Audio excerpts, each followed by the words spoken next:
Welcome, students, to week 5, Cultural Globalization and the Power of the Internet. So we start with Steger and what he says about cultural globalization. So he talks about culture, he defines culture as the symbolic construction, articulation, and dissemination of meaning. A very big, broad definition. And he talks about two different ways, generally, that people view cultural globalization. Some people look at cultural globalization as the spread of American popular culture around the world. So individualism, consumerism, the English language. Other people look at it as cultural globalization. So where there's an exchange, there's exposure to different cultures, there's an exchange between cultures, and there's a cultural hybridization. A hybridization is where the product is more than the sum of the two parts. So there's two cultures that come together and something new is created. And there are different ways of looking at that in terms of how positive people think it is, how positive the development is or how negative it is. So some people look at cultural hybridization and this whole process of cultural exchange as creating place bigamists, as if you, instead of being married to one place, you're married to two places. And so you'll have a less stable sense of identity, of place, and of knowledge. Other people look at it as the creation of transnational citizens and look at it as a positive, world citizens, transnational citizens. And Steger talks about how this globalization was communicated historically through media, and he throws social media right in there with other kinds of media. But what I want to draw your attention to this week is that there is a deeper globalization going on that doesn't come from the West to the rest, that isn't a cultural exchange, but comes through the power of the internet. And I've given you 4 sources to read: Carr, Friedman, Ruha, and Zuboff. And I wanted to give you Putnam, but the library would not buy the most recent edition, which has the afterword, which really goes into the studies over the last 10 years on the impact of the internet. So I'll just present those to you. I am weaving all the information together. I'm not presenting it to you separately by author. If you're interested or you want to challenge something, please do communicate with me and I'll give you the details. So the first important aspect of the globalization by the internet that I want to draw your attention to, I'm calling the masters of the galaxy, because what it refers to is the increasing power of a small group of people to influence the perspectives and modify the behavior of the whole world through sophisticated messaging, targeting for financial gain. So there's a constant intensification of the sophistication of the targeting, of understanding what it is that you care about and how to manipulate you as an individual through what you care about. And part of what is most dangerous about this is it focuses on quantity, not quality. So in the past, for example, the product that might be most popular might be the best product. But in this case, it's, any means to achieve the end. So often the product that is most popular is not necessarily the best product, but it is the most highly valued by the masters of the galaxy because it's the most popular. And in the past, one concept in terms of the counterbalancing of capitalism was the concept of reciprocity, that consumers could choose to buy something or not. Workers could stand up together as a group over against the company, and you could find some counterbalancing. But in this case, the masters of the galaxy are not actually looking to the end user. They're looking to the people that deal with the end users. And so they don't have a direct reciprocity link. And they have very few workers. So there is limited reciprocity. And this is Zuboff, and she goes into great depth on this, so I really encourage you to read through it and think about it. It affects us all. 90% of the US and 63% of the world is on the internet. And in the US right now, this is as of 2020, actually, 80% of older adults and 95% of younger adults spend 4 to 6 hours per day on their phones, not even their laptops, their phones, 4 to 6 hours a day. So Carr talks about the physiological results of this that are, and there have been numerous studies, that our attention is hijacked by this. And what's so interesting about these studies is that it's not just when you're actually interacting with the phone, but the phone is in your presence and you can see it. Your attention is hijacked even if you're not on it.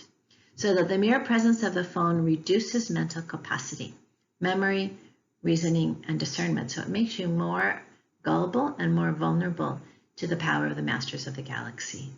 There is a statistic in, I believe it's in Putnam, that says that we're 70% more likely to retweet lies than facts. So this is dangerous. We'll talk about the theological implications later in the course, but I imagine you can see some of them right now. So, second important aspect of the power of the internet is what are, the major focus of the Masters of the Galaxy is just financial. They call it, Zuboff calls it rogue capitalism. But there's some byproducts that are very dangerous also. One of the byproducts is what we call cyber balkanization, and that's the increasing division and partisanship of our society, because what is apparently in the financial gain or the financial interest of the Masters of the Galaxy is bonding but not bridging. So individuals who have similar perspectives bond to each other, feel connected, feel excited about being part of one tribe, but that doesn't mean that they bridge to people with other perspectives. That gains less clicks. So we have bonding strengthened in our society, but not bridging. But we have a certain kind of bonding strengthened. There have been multiple studies that physical contact with other people increases overall health, but online contact does not have the same degree, although it's better often than nothing. But considering the other aspects of online contact, overall it diminishes health rather than increasing health. Some of the dynamics that Putnam talks about are the tendency of the internet to orient you towards expression rather than communication. Because you can see your words, you can see your videos, you can, get a little charge from seeing yourself on the net. And so it may not be as important to get the feedback loop from the other person because you're already sort of getting a feedback loop from yourself. So expression becomes a higher value than communication. Incivility is rampant, and that's connected to anonymity, which also reduces social trust. And you may remember from the Wilson and Pickett article how important social trust is to the overall well-being of a society. It also weakens what we call the third spaces, the spaces that are neither commercial nor private. So the third space is where civil society happens, where voluntary association happens, and the net is becoming a third space, but it's an inferior third space to the physical third spaces, like coffee houses, voluntary associations in the community, neighborhood associations, churches. So the internet is weakening third spaces outside of the net. Of course, Turkle, we didn't use Turkle. Turkle's very famous, but Turkle talks about the phenomena of together alone, that people are in the same physical space, but they're all on their devices. And then not the truth that not all networks are equal in power. So even though networking does happen across race and class and other kinds of power differentials on the net, it doesn't happen to anywhere near the degree that people think it does. You typically hang out with people at your same level of power. So it actually reinforces class divisions in society rather than breaking them most of the time. So, of course, we've talked about this a little bit, but the net amplifies the power of evil. So Friedman talks about terrorism and how the net is used in terrorism and how a small group's impact can be amplified. Of course, we know about crime and the dark web. And Ruha's book focuses on the new Jim Code, that the net increases the power of the prioritization of whiteness or implicit bias. So the net is often talked about as more neutral, like no one on the internet knows you're a dog, right? But it's only as neutral as the people who program it. And of course, the people who program it share the same implicit bias that is common throughout society, right? So what you see on the internet as a result is engineered inequity, default discrimination, coded exposure, and technological beneficence, which is a superficial integration. And of course, also an aspect of the net that is particularly pernicious is the gamification of hate, that hate becomes a game. So these are all things, of course, that concern us as Christians. So are there solutions? Now, I chose a picture for this that I want to explain. That this is the Fellowship of the Ring from J.R. Tolkien's Lord of the Rings. And you have to understand that J.R. Tolkien wrote this during World War II, and that it was an allegory for the Allies, that the Allies were standing up against evil. And at the beginning, particularly, it looked highly improbable that they could win, that they were quite a motley band. And that they were already one down, that Hitler had already made major gains by the time they actually got their stuff together to fight back.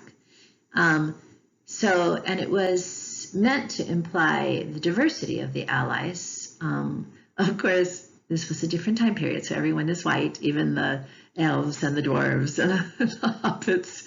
Everyone is white and everyone is male, as you might notice, as it was done in the 1940s.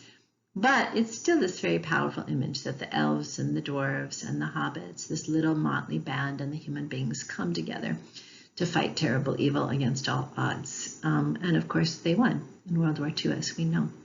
So I think as we look at the Masters of the Galaxy and the enormous power that they represent and increasing power that they represent, that we need to remember that God is often with David over against Goliath. And so there is hope. It is not inevitable, and we do have agency.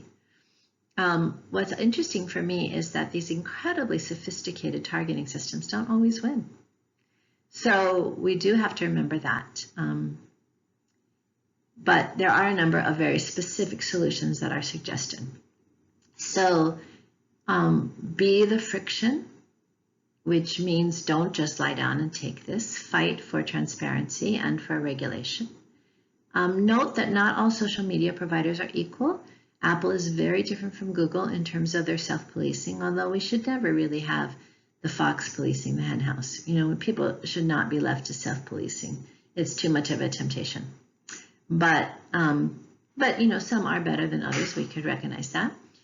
Putnam comes up with the concept of alloys, which is that the positive impacts of the internet are greatly increased when they are connected to real offline relationships. So when the internet enhances offline relationships rather than substituting.